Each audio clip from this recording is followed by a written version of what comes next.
All of the food we eat and much of the clothing we wear comes from plants and animals that are raised on farms. Farms are different in type, in size, and even in name.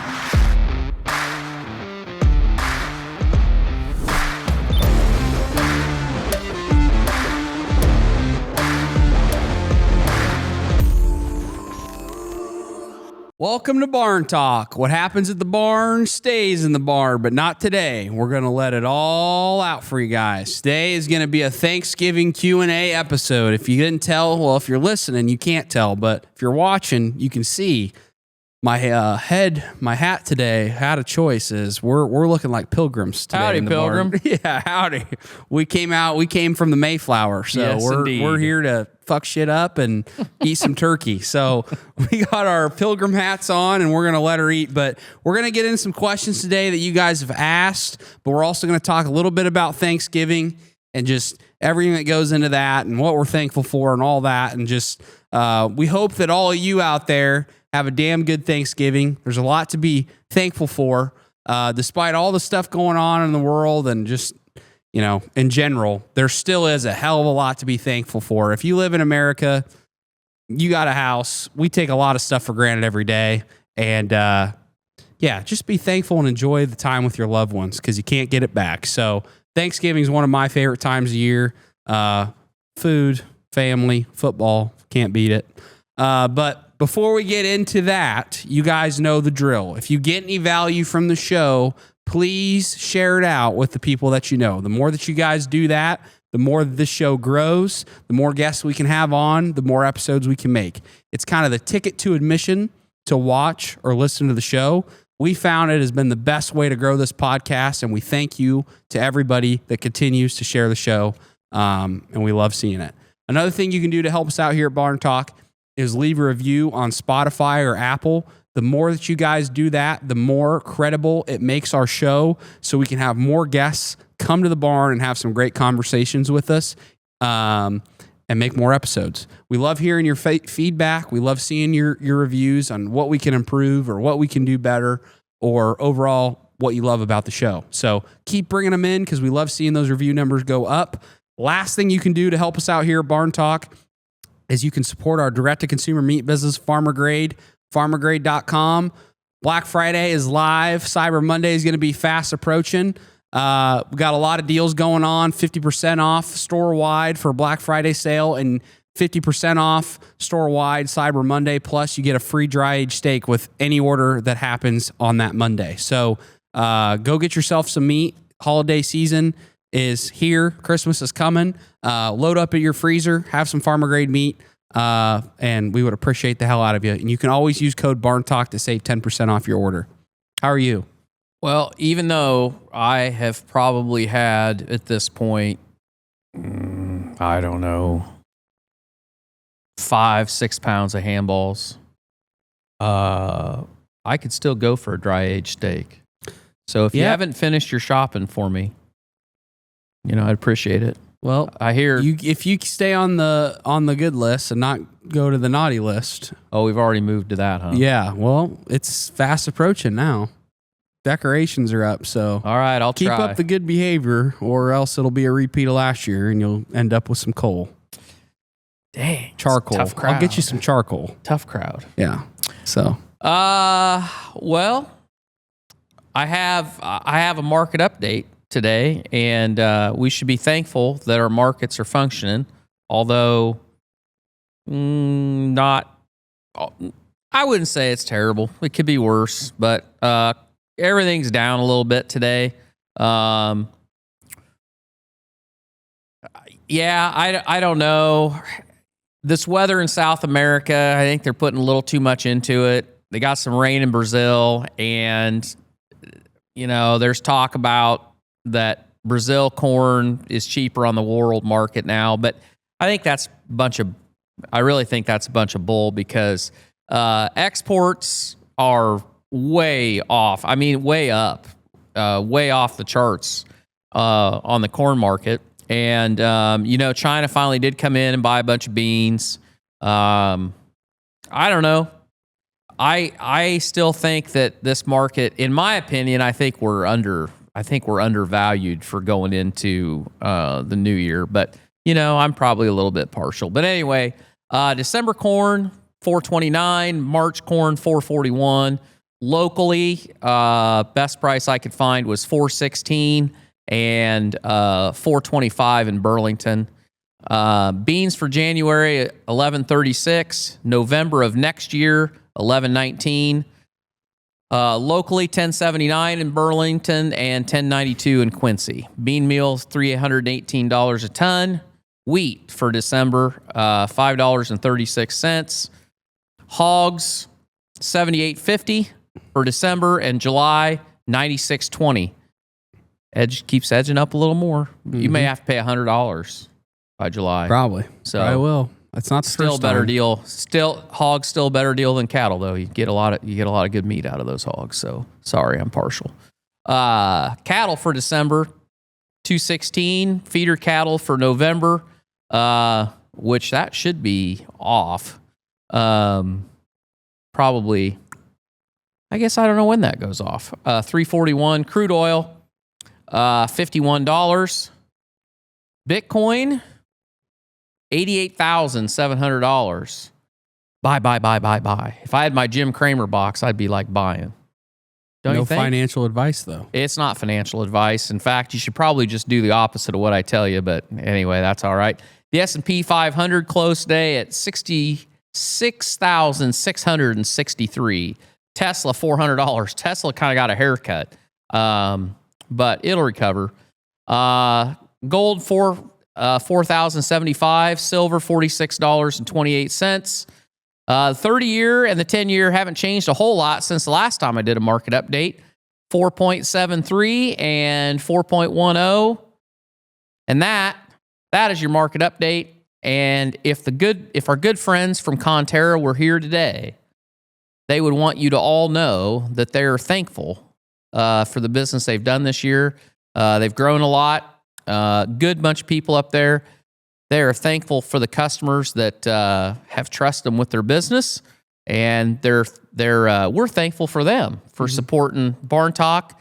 And if you think you could benefit any way from the services that they provide, look them up at conterraag.com, and that is the market update.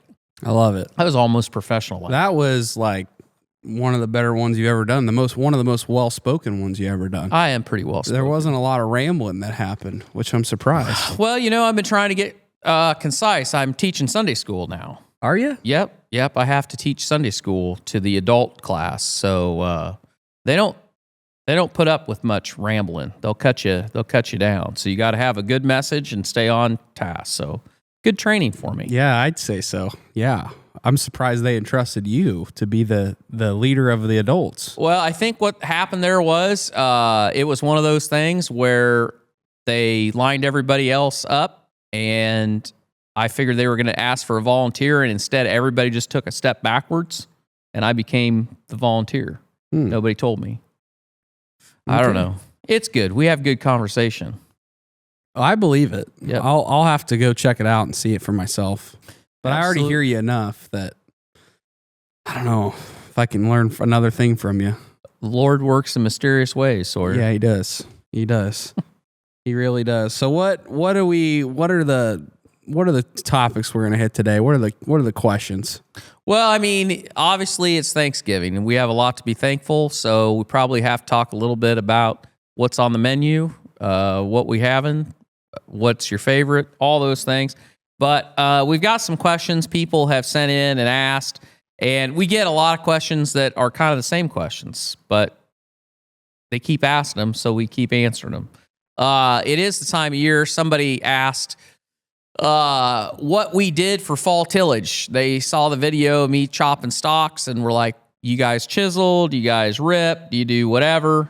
And the short answer to that is nope. We really don't. And I've seen a lot of people, videos out ripping and inline ripping and chiseling and high-speed disc and da-da-da-da-da. We chop our stalks with a mechanical stock chopper called a Bessler. that runs. It's got a twin basket setup that runs on an angle, and basically it just throws the root balls out, chops everything up a little bit.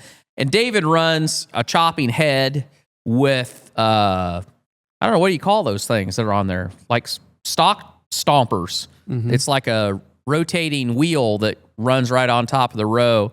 So, I mean, we do a pretty good job of beating up our trash. But, you know, to me, the only reason, and man, this is going to get people going, but we gave up chiseling a long time ago.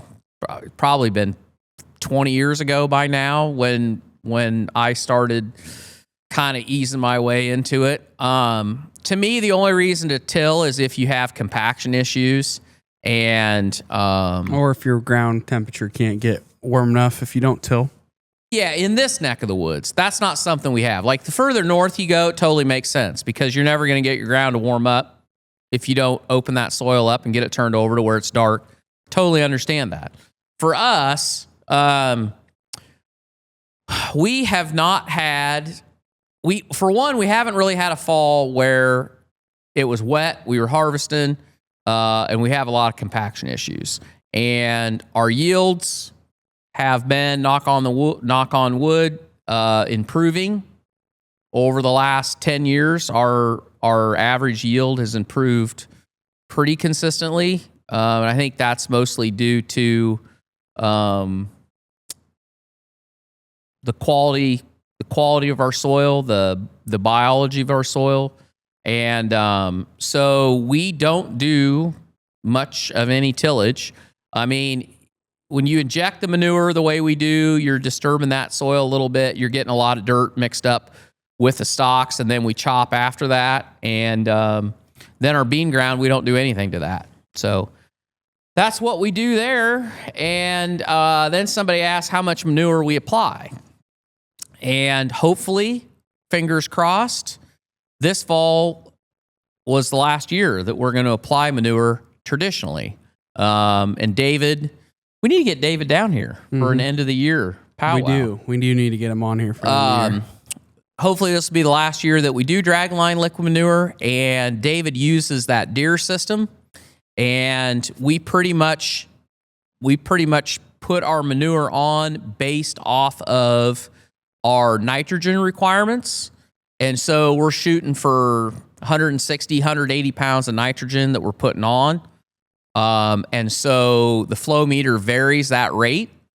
And our manure, because it's wean to finish, is not quite as potent as, say, somebody that has feeder pig only barns. So we're applying somewhere between, somewhere between 3,900 and probably 4,500 gallons of manure to the acre, depending on what that analysis is. And we've been doing that for, I think we've been using that deer system for 3 years now. And before that, we just used a flat rate where we took an analysis and we guessed that this is what it was going to be per gallon, and we shot it. And probably wasn't very accurate, but that's the way a lot of it got done. And anyway, it's worked good. But that goes into our manure separation. And we haven't talked about that much in a while. A lot of questions about that whole deal. Yeah, and we could pretty much devote an entire episode to that whole fiasco because we have learned a lot. Wouldn't you say we've learned a lot? We've learned a lot, and I mean, how much you want to go into it? I don't know. I mean, the thing is, it matters who you do business with at the end of the day. And there are some bad eggs, and we had a bad egg, and we're no longer dealing with the bad egg. And so we have a good, solid team that are we're making this thing happen. So I mean, we went down this road, went down this process. Things started happening, but the bad egg that was part of the group that we are working with fucked a lot of shit up, and a lot of people to be honest with you. So we had to get through that mess before we can push on, but we are through that mess now, and so we are pushing on with a great group that everybody trusts everybody. Everybody has the best interest of seeing this thing go all the way through, and we feel confident that more equipment just showed up today. More equipment's going to show up tomorrow, and we should have shit going here. I mean, starting at the end of the year, stuff's going to get installed, built, set, and hopefully next year this thing is up and running, and we are separating the manure out of all of our hog barns and recycling the water, creating fertilizer products that are organic, natural, coming from the hog barns, and reducing that amount of hauling that we're doing, and just completely changing how things are done. I mean, yeah, people think we're crazy. Yeah, people think it's out of this world, but somebody's got to be first. And we feel pretty confident with the group that is at the helm right now, making it happen. And that's the thing about this. There's so many people that will say, well, this has been tried to been done in the hog business for so long. Like, it's been tried to been done, but what it seems to be happening a lot with those people is they can't get the technology to work. Like, they can't get the system to actually do what they say it's supposed to do, which is separate the manure, right? That we have literally witnessed with our 2 eyes. We've went out to demos. We've seen this thing run, the system run, and it works. Like, it does everything that you want it to do. It does it. And so the question of, is this machine going to work? Is this process going to work? That's not the question. All it comes down to now is just getting it set and getting everything logistically wise set up to get the manure to the system. Once the system dries the manure and creates the fertilizer products, where are we storing it? How are we storing it? How is it going to get moved? When is it getting picked up? All of that shit's got to get figured out. And it is being figured out. But the fundamental technology and system and process of separating the manure, the technology that we're going to use, the system that we're going to use, I have no doubt in it. Like, I don't have a doubt in that. That's not the problem at all. Yeah. So it can do it. Like, it can do it, which is incredible, which is really incredible. And we believe that it can totally change. I mean, we've said it 100 times on here. It can totally change the industry. It can totally change the hog business for forever, and help out a lot of family farms. I mean, really, really help a lot of family farms improve their bottom line and add revenue to the farm, and all that. So yeah. Only one thing I wanted to kind of clarify off of what you said was, you're right. I mean, what he said is totally right about, there's been all kinds of people that have tried doing this. And the separation of the solids, that part of it, that's been done. A lot of people have done that. The problem that you get into is all that water that you get out of it, that water, then what do you do with that water? Because trying to clean that up and make it to where you could recycle it or even irrigate with it, that has been the big challenge. And doing that cost effectively, that's kind of been the hang up. But the system that we use not only separates the manure and then dries it to a point that it's like a crumble, that it is stable and it doesn't deteriorate, you don't lose your nitrogen out of it, but then taking that water and taking it another step and removing the amounts of fertilizer that are left in it and the salts that are left in it and taking them out. And we're going to end up with what we would call a brine that is like a liquid, true liquid fertilizer. Like, I don't know if it's an 844 or a 633, something like that. That's totally usable, organic, can be used in a lot of different things. And then taking that water and making it clean enough that you can feed it right back to your livestock.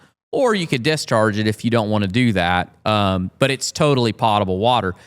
Having all of those things in one system, that's what just nobody's been able to like get that to work and get the technology and to do it at scale. That's the other thing. It's one thing to do it on a test bench. It's another thing to do it where you're out separating manure 24 hours a day, 7 days a week, 365 in real time, because that's the secret to be able to capture the high fertilizer values that are there in your pit by processing that manure in real time. Yeah. And that's where we're at.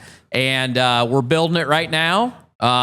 Most all the pieces are here as we record this. And we expect that right around the first of the year, the system will actually be complete. And anybody that's been with us for very long knows we've been working on this for about 3 years.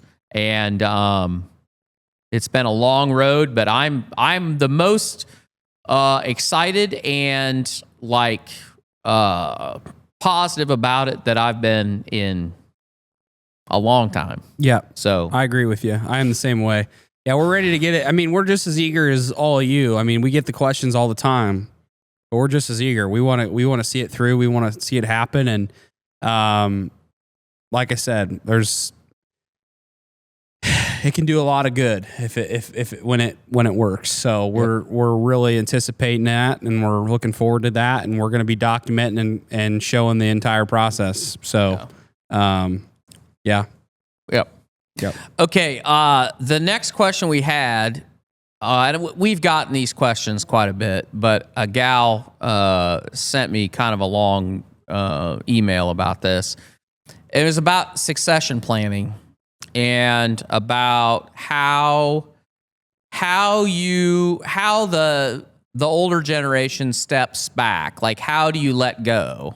And I don't know. I don't know how that works. But I'll tell you something that I think every person has to realize, and I think this simplifies a lot of things, but I think a lot of people just don't realize it until something happens and they realize they don't have any time left.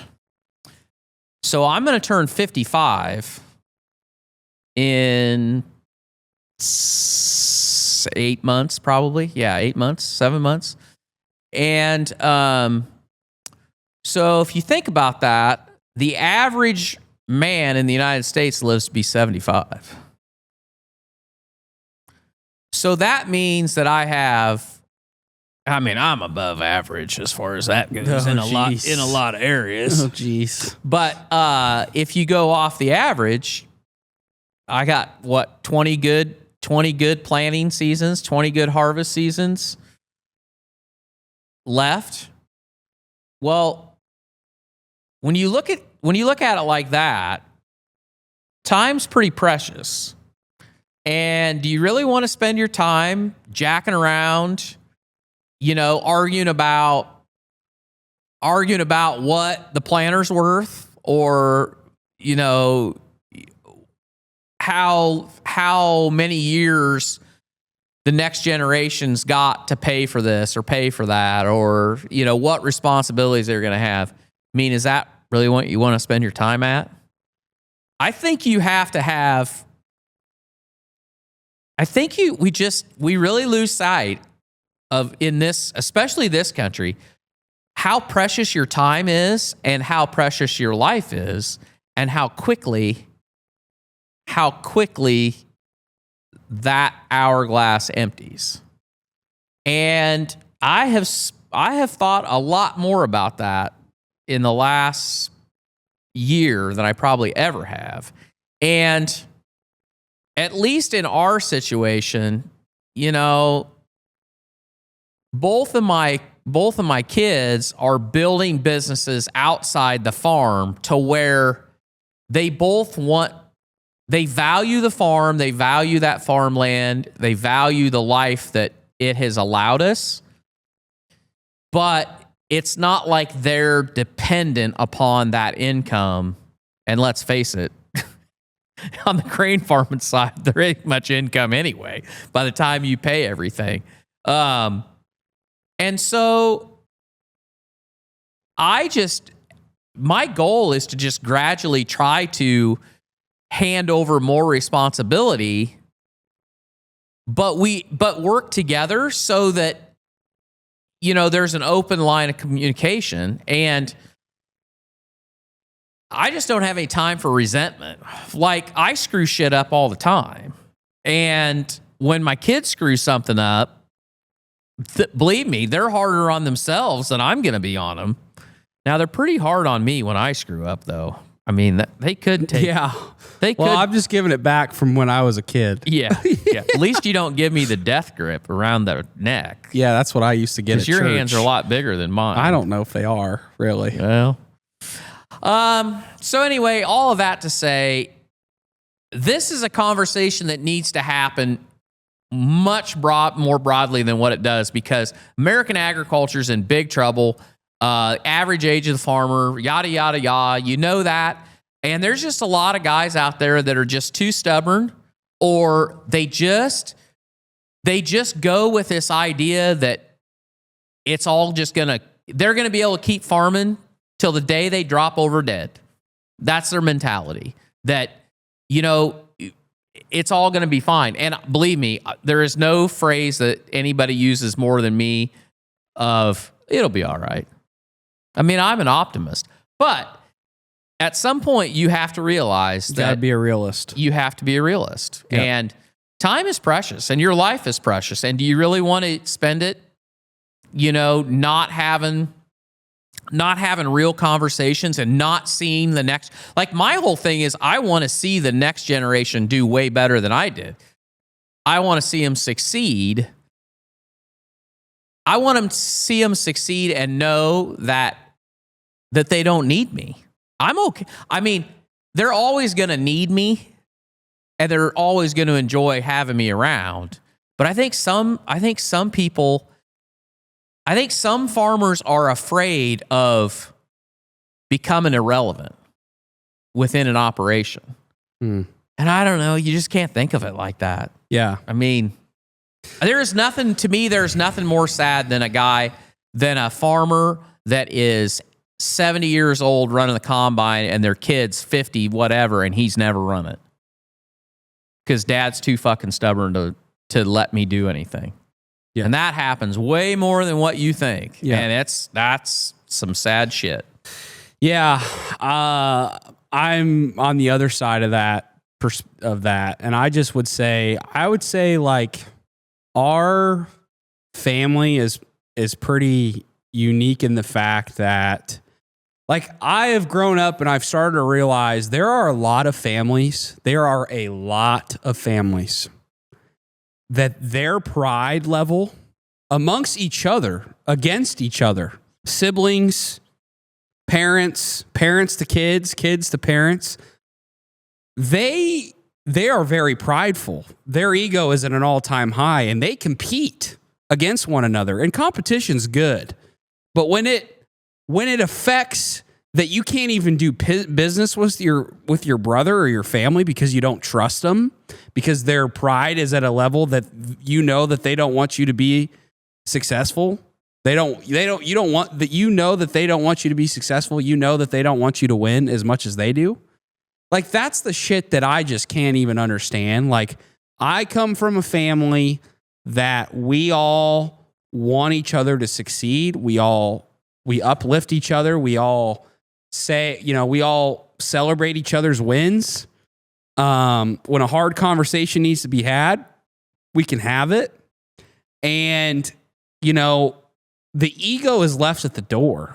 At the end of the day, the ego is left at the door. The ego is the thing that'll kill that conversation and kill the succession planning more than anything. And it's for all the reasons Dad said it. But, like, the family farm is too hard to pass down to people that are too prideful and have a huge ego, because it's getting to the point where the economics just doesn't...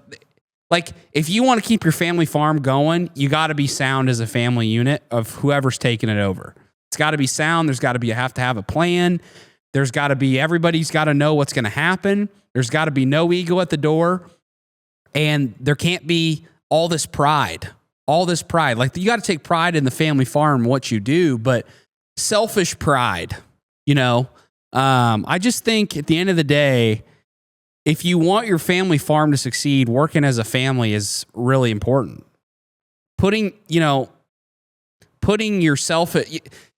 it's hard because you have your own lives, right? You get out of the nest and you have a wife and you have kids and you start your own little family, and there's got to be separation there, right? There has to be.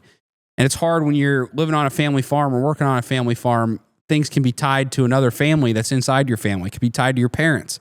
So you're always going to have a connection with your parents, and you're going to be working with your parents, and you should kind of share and thrive off the same asset. But that's why it's so important that you leave your ego at the door. And that's why it's so important that you can have hard conversations, and that you want your dad to win, and he wants you to win, and you want your brother to win, and he wants you to win, because you want the family to win. It's not about, I want to be more successful than everybody. It's not about, I'm better than everybody and I have to be better than everybody and rub it in everybody's face. It's about, let's create something together and carry on this family legacy and build something awesome to pass on to future generations that we all had a hand in, and we all have our own skill sets in, and work together as a team to do it. Like, that's what it's got to be. That's what it's got to be. And I don't know why more people aren't like that, because it's getting too hard not to be like that. It's just getting too hard. I think that's a good point. When you look at the economics of everything, I think that what you're going to see over the next at least 5-year period is there are a lot of businesses with family involved that they are going to be the ones that figured that out are going to be the ones that thrive. Because if you can put your pride aside, and I think the truth of the matter is, I think the economics of ag is going to push people to put their pride aside. Like, you're going to have to work together, and you may see this spill over even more. There's like, we share equipment with David, we pay him to do a lot of custom farming for us, but there's a lot of people, I think, that are going to move to that direction, because it's not just relying on your family. I think there's a lot of communities out there and a lot of farmers out there that, as this equipment just becomes unattainable, you're going to see a lot more people that are going to have to put their pride aside, and they're going to have to join forces, whether that be within a family or within a few farmers. And yeah, it'd be great to own all that yourself, and it'd be great to rent all that yourself, but you may just have to swallow your pride and be thankful. Oh, you like that tie-in? Yeah. You're going to have to be thankful that you're able to farm that ground because of the cooperation that you got with, whether that be family members or neighbors. Yeah, and I just think there's a lot of selfish people. I mean, at the end of the day, I've just seen it. I mean, there's just people inside families that are selfish. They are selfish. They want to be the most successful. They do not want to work with their siblings. They do not want to work with their dad. They do not want to work with their mom, because they want to be better than them, and they are selfish. And they're all like that. They all don't want to work with each other. Yep. Because they all want to be more successful, and they don't want to build together. But would you rather build a bigger pie that everybody eats off of, or just build a small little cupcake, for yourself? I mean, you know what I mean? Dry. Yeah. Right. Like, I'd much rather band together with my family to build something fucking bigger and awesome, and keep it together and love each other and see everybody's life improve because we put all this effort into something and made it great, rather than trying to just be super selfish. And because I just don't think that's putting the family farm I don't think that's putting the family farm's best interest in mind. At the end of the day, I think it's going to take a team effort. I think it's going to take family banding together, coming up with different ideas, working together to make the family farm stay viable. And it's going to start on every single generation. But yeah, that's just the way it's going to have to be, I think. Is there, along that note, what about small town America? What about it? Is it going to survive this upcoming downtrend? I don't know. There's a lot of uncertainty. We talked about it in the last episode, but there's just a lot of uncertainty right now in the world, and it's there's just consolidation everywhere. Mm-hmm. Everywhere. The like Tim Jones, when he came on the podcast, if none of you have listened to that episode, I highly recommend, because it really lit a fire in me, just that he embodies what it means to being a great American. We just had him on a few weeks ago, of just creating great things and putting them out into the world. And like, that's the heartbeat of America. But I feel like that's dying. Like, that's dying. There's so many little businesses that are getting bought up. There's so many, everybody's shopping online now. Businesses are closing down. Schools are consolidating. Healthcare is consolidating. Business is consolidating. Everything seems to be consolidating. And it makes me worry about small town America, because, the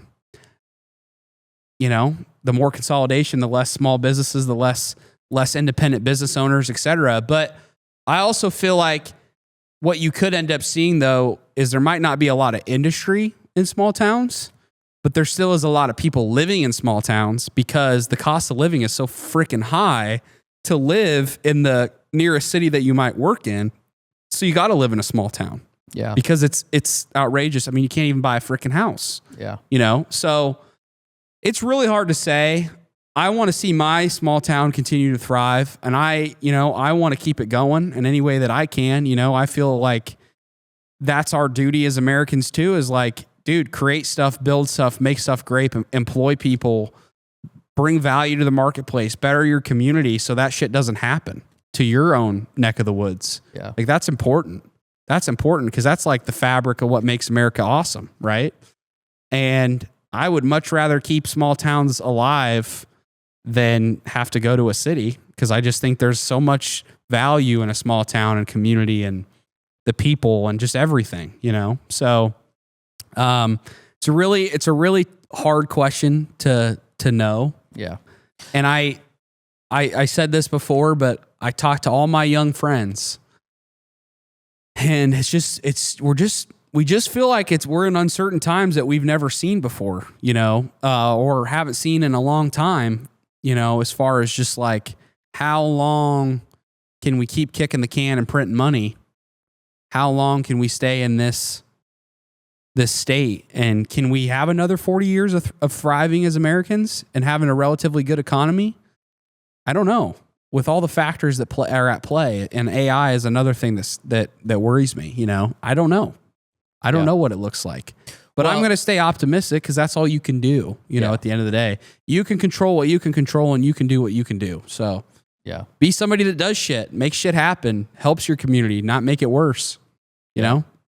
Yeah, I think I was just going to say that to me, the biggest things that are hurting small town America is this absolute thirst for convenience, because the people that win that are the consolidators. So, and we're all guilty of it, but it's like, you need to make a conscious effort when you think of something that you need at 10 o'clock at night.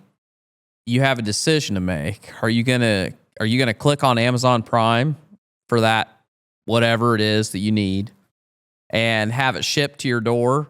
Or are you going to put it on your list, and are you going to get it when you go to town and you go to the local grocery store, or you go to the local Ace, or you go to the local, whatever store it is? And because that dollar that you spend in that town is much more beneficial than the dollar that you send to Amazon or to Target or to Walmart. And, this delivery, like Walmart, I heard somebody told me the other day, the Walmart in our town, somebody lives 12 miles. Oh no, it's more than that. It's almost 20 miles away from that Walmart, and they order groceries and they deliver it to them, which is awesome. Mm-hmm. Except you're not coming to town to get those groceries, and you're not buying them from, your local store or whatever. Groceries might not be near as good of an analogy, because pretty much there aren't any local grocery stores. I mean, they're all regional chains, and there's some of them that are local to Iowa or whatever. But just like coffee, nothing against Scooter's Coffee, but every little town now in the Midwest, at least, has a Scooter's Coffee. and they all look the same, and they bring them in. They basically bring them in on a truck and set them there. I mean, they've got it down to a science. Okay, that that $5 that you spend on your flavored coffee, if you spend that $5 at the local coffee shop owned by somebody from that town, that $5 goes much further to better your town than the $5 that you give scooters. And you can say, oh, but they employ people there, they pay property taxes, da-da-da-da. Yep, that's right. But the profit, the gravy off the top of that, all that leaves. So while, yes, they both employ somebody and they both pay the property taxes, that added money, the profit that goes to that person that's the business owner in that town, that doesn't leave the community. That all gets spent right there. And I think people forget that. And that's, you talk the consolidation of equipment dealers, the consolidation of car dealers, the consolidation of everything. What has happened is, yes, there might be a presence there, so the property taxes and the people that get employed, but that profit that used to get reinvested in the community, it all's funneled away. It's all going away. And that's money leaving your community. That's something to think about. Yeah, it all comes back to vote with your dollars. Yep. Got to vote with your dollars. And it's tough, man, because we're getting pushed to convenience. Everything, every behavior is pushed to what is easy, what is convenient, and it's human nature. Yep. Because I just read this. I just read this in a book the other day. It is part of our nature as human beings. Like it used to be when you were in the wilderness and you were hungry, you went and you killed something, you ate it. Like it was you're satisfying a need right there, right now. That's kind of how it worked. Like there was no you didn't do something and then it would take months or years to see the results of it. And that's part of being an animal. That's part of being a human. Like that's just in us. Like we want instantaneous because that's like the feedback loop we've always known. But now in the modern world, you still have that with convenient shit like social media, buying something off Amazon, whatever. But then when it comes to the hard things of like results and success and all that stuff takes, when you do an action today, you might not see a result for months to years to benefit you. But you still do have some of that innate stuff that's like human nature of, oh, I'm just going to buy this quick. I'm just going to scroll quick because that's what my body and my desire wants. I want whatever social media or whatever Amazon, me buying something quick off Amazon is going to make me feel. I want that, and I'm going to do that. And that's just part. It's like you have to go against your nature a little bit. But it's hard. It's hard. We all struggle with it because I'm just as guilty. I buy shit off Amazon, I'm just as guilty. It's hard. It's hard to, and your local town might not have all that stuff, So I don't know. I think the answer is just invest in the communities. If you want to stay alive, it starts with us, and you have to invest in the communities. You got to spend in the community. You have to build in the community. You have to do stuff to keep the small town alive. So, yeah. But I don't know what the future holds, brother. I don't know. It's crazy. It is a crazy time. Somebody asked me, I'll take this one. Somebody asked me what my, kind of my health routine is. Cause some people think that I have muscles, which I think I do have a little bit of muscle, but I'm nowhere near anybody crazy. I just like living a healthy lifestyle. And I do like looking jacked sometimes. I like that. It's nice. Me too. I got washboard abs underneath the keg that I'm carrying around. Yeah. I think fitness can be pretty simple. I think people overcomplicate it. I think if you can get in the gym 3 times a week and you can do a push day, a pull day, and a leg day, where like push is like shoulders, chest, triceps, pull is like back and biceps, and legs is legs. And then if you could fit in, cardio maybe twice a week, but you don't even have to do that. I mean, for me, I'm always somebody that's wanted to put on muscle, not lose fat. I've always wanted to gain gain weight, not lose weight. But I think just a healthy amount of weights and a healthy amount of cardio and moving your body every day is really important. But also your diet really matters too. If you want to gain weight, you got to be in a surplus. If you want to lose weight, you got to be in a deficit. And I've been in a surplus for a long time trying to gain weight. But now I'm getting to the point where I can't even eat enough calories because I'm like 215, 220 pounds. So the amount of calories I have to eat to keep growing, I can't even fit the time to eat that many calories in a day. So I'm kind of just at the point now where I'm maintaining. Well, but you got to clarify that because there's a difference. You're trying to eat quality calories. Yeah, right. I mean, yeah, if you wanted to eat, I mean, yeah, it'd be easy if you want to eat not nutrient-dense food and you wanted to just eat McDonald's three times a week. I could probably get to 4,000 calories pretty freaking easy. If you have cake and 2 big gulps, you can get to the calories. Yeah, but you're going to feel like shit and your energy's going to suck. And yeah, you're probably going to put on a lot of fat too because you're eating that much, you're just eating shit. And you're not going to hit your protein goal or any of that. So, I think this is interesting. So, like, for the calories that you're eating, how does somebody know how much protein they should eat? People say you got to eat a gram per pound of body weight. So if you're wanting to get to 200 pounds, you need to be eating 200 grams of protein a day to get to that weight, to that desired weight. What if you're trying to lose weight?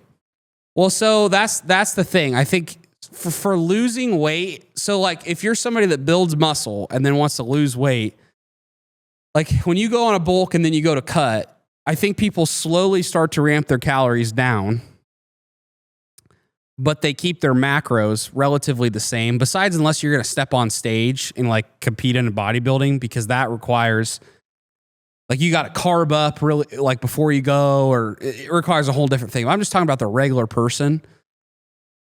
As you want to slowly cut your calories down and get below a deficit, but I still think if you want to keep your muscle, you would still want to. You got to feed. You still would want to optimize for keeping as much muscle as possible, and protein is, I mean, it's essential to building muscle and probably maintaining muscle, I would assume. So you would probably want to.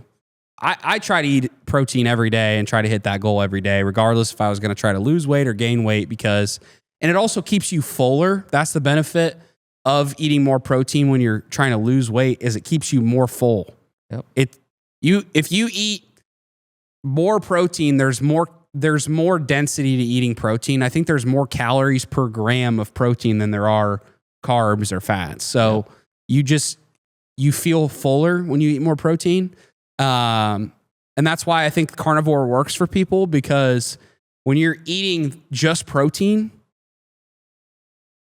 it tends to fill you up for more than like just carbs. Like that's why people overindulge in carbs. It's not as filling. Right. It's not as satiating, or I think that's the word people use. But yeah, I think trying to hit a gram per pound of body weight is important. Yeah. And yeah, cutting or bulking, whatever you're doing. But yeah, and I'm trying to get 10,000 steps in a day. I mean, that's what I'm trying to do too, because I think that's just important for overall body health and just cardiovascular and all that stuff. I think it's important. I think we all sit probably a little too long. I know I'm guilty of it. Yep. It's hard to get your steps in, and just making that commitment to yourself that you're going to get those steps in is important to just health. So if there's one supplement, creatine. Yep. All right. Creatine. They're finding it's the most studied supplement on the entire planet. I mean, it's the most studied supplement in the planet on the planet. It helps with your strength in the gym. That's number one, because it's putting water into your muscles essentially to help you perform better in the gym. It makes you look fuller. And then there's all kinds of cognitive. I mean, there's more and more studies coming out every day about how creatine is very beneficial to your overall cognitive ability, and helps with your mental and your brain and how it functions. So I'm a big advocate of taking creatine every day. You just got to make sure that you're drinking plenty of water, because it needs water. I mean, you need water for it to really work its magic. So if you're not drinking enough water, I wouldn't, because you can risk getting kidney stones if you take a shitload of creatine and then you're not drinking sufficient amount of water. It's gonna, that can happen. I can testify. If I don't, so I have creatine every day in a protein powder. So I get 25 grams of protein from a shake, and I put my creatine in that. And I can tell you, if I don't do that, I do that every morning. And if I don't do that, I will crash in the afternoon. Yeah, I could tell you right now, you lift without creatine, and if you're eating the right amount of calories, food in your body, and then you take creatine and you're drinking water and you're eating a clean diet, you will 1,000% feel the difference in the gym. You will be able to do 5 more pounds, 10 more pounds on a lift that you weren't able to do 2 weeks. Like, you will see the difference. Yeah. You will literally be able to feel the difference, see the difference in your performance in the gym. Like, it is 1,000% works. It's not like, it's legit. It works. Creatine works. It does. 100%. Okay, there's your I would say creatine's important. Vitamin D3 is important. Magnesium is important. I mean, there's studies all the time that people say, I think 70% Americans are deficient in vitamin D and magnesium. Like, it's a crazy stat. The thing with magnesium is you got to find the right form. There's a lot of forms. I'm not all caught up on that. There's certain forms that help you sleep. There's certain forms that's good for, I don't know. There's certain forms. I'm not all the way read up on magnesium, but I do take D3, vitamin D3, because I don't get out in the sun probably near enough as much as I would want to. And I think that's important. So look at that. Well, I'm thankful for your health update. Yeah. Yeah. I feel weird even talking about it but I've gotten so many questions in my DMs or email or whatever that I wanted to just shine some light on it. People ask me about you. I just tell them that you're on your youth. I'm on youth? I'm on the juice. Oh, you're on the juice? Like, he's juicing. Oh, well, thanks. Oh, no, I'm not. I'm kidding. Okay, good. I'm kidding. Yeah. That shit will fuck you up. Fuck that. I'm not doing that shit. That stuff will mess you up. Well, gosh, I can't. It's kind of crazy that we're here. It does not seem possible that another year has passed since, I remember doing the Thanksgiving episode last year, I think after Thanksgiving. I'm thankful that we just can keep doing this. Mm-hmm. And it's gotten better. It couldn't get any worse. So it's gotten better. There are a lot of people that we owe a lot to.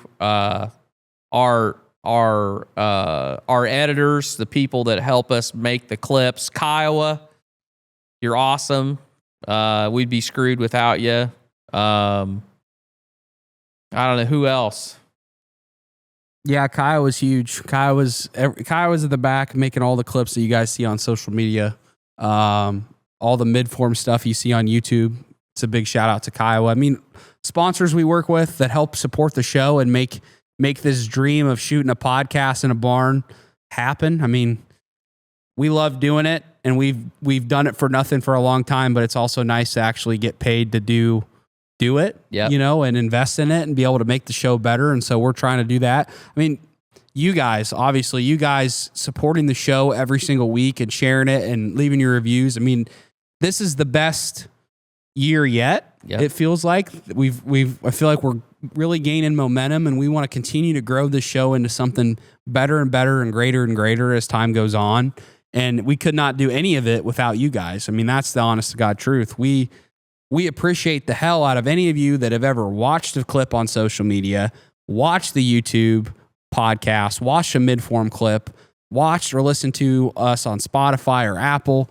Like, it all helps. It all is possible because of you guys. So, and you guys keep us honest too, because you never know where you're going to run into somebody that has seen the podcast.